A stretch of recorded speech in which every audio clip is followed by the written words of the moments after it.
Decoding the world, one story at a time. You know, sometimes all it takes is a single sentence to just completely shake the foundations of global security.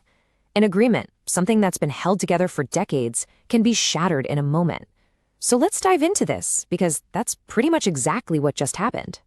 And there it is, the statement that kicked this whole thing off, a truly stunning announcement from the US president just putting it out there, and with it, ending a long-held American policy of nuclear restraint.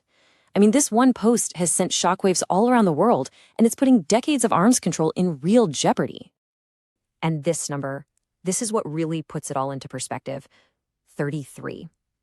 For 33 years, the United States has held a moratorium on nuclear explosive testing. Think about that. Since 1992, this policy has been a cornerstone of global stability. And it wasn't just the US holding the line. For more than a quarter century, there's been this really powerful unspoken rule, a global taboo, against nuclear testing. You can see the timeline here. The last tests from all the major players. This unofficial pause has, for all intents and purposes, defined the entire modern nuclear age. Now, this global pause is built around a big international agreement, the CTBT. But here's the really important catch. The US signed it way back in '96, but it never actually went all the way and ratified it. So what does that mean?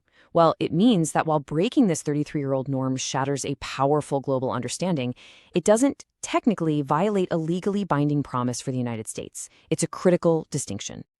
So with that norm now officially broken, how did the world react? Well, as you can probably guess, the reaction was swift and it was severe. This is the first ripple effect we're going to look at, the immediate, widespread international alarm.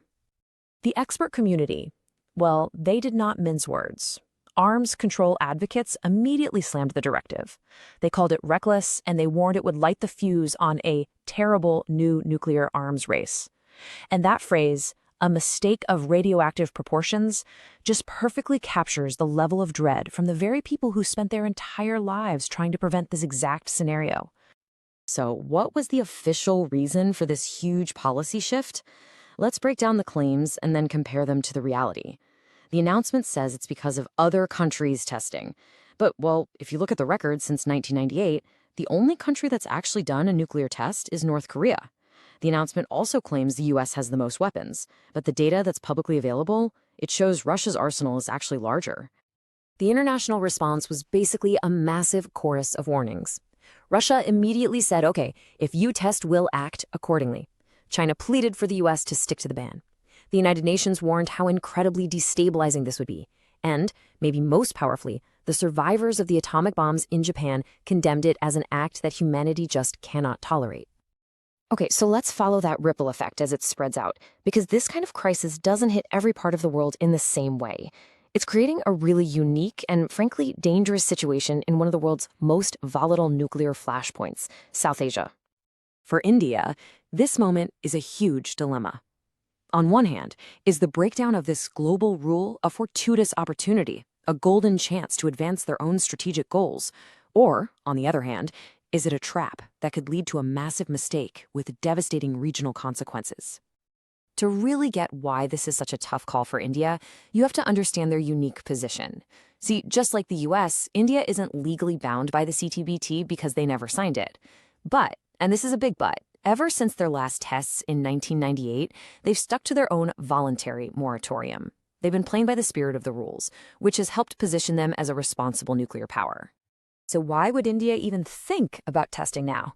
Well, the answer goes back to a long-running debate inside their own strategic community.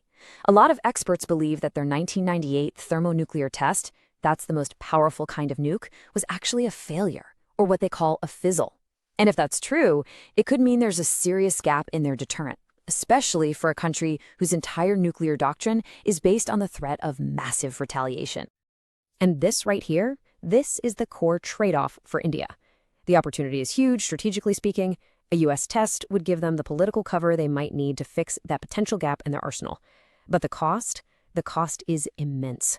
Testing would almost certainly blow up the landmark civil nuclear deal they have with the US, and even more dangerously, it would absolutely trigger a response from their nuclear-armed neighbor, Pakistan. And that leads us to the final and maybe the most dangerous ripple of all.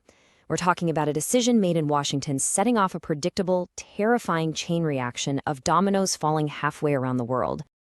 Look, here's how it could all unfold, step by step. First, the U.S. tests. Second, India sees this as their chance, a fortuitous opportunity, and decides to conduct its own test. Third, Pakistan, feeling like its own security is now at risk, feels forced to respond with a test of its own. And boom, just like that, a brand new, high-tech nuclear arms race kicks off in South Asia. Now, a new arms race like this isn't just about who has more bombs. It introduces a terrifying psychological pressure cooker called first strike instability. It's this nightmare scenario where, in a crisis, both sides feel this overwhelming pressure to launch their weapons first, because they're terrified that if they wait a second too long, the other side will strike and wipe out their ability to ever strike back. At its core, first strike instability creates this horrifying use it or lose it dilemma. It's a paradox that just dramatically cranks up the risk of a catastrophic miscalculation. And in the already tense relationship between India and Pakistan, introducing this dynamic, well, it's like pouring gasoline on an open flame. So how can this terrifying spiral be avoided? Is it even possible? Well, experts say there is a clear path forward for a country like India. Instead of rushing to test, the advice is to lead with diplomacy, publicly push for everyone to show restraint, strengthen the communication channels with Pakistan to prevent any miscalculations, and above all, resist that temptation to be the one that lights the fuse in the region. And that really leaves us with this final, critical question. The dominoes are all lined up. The logic of escalation, as we've seen, is powerful and it's frighteningly simple to follow. The path of diplomacy, of restraint, that's so much harder. So, as the rules that have kept a fragile nuclear peace for a generation start to fray, the real question is whether we can find the wisdom to rebuild them before it's too late.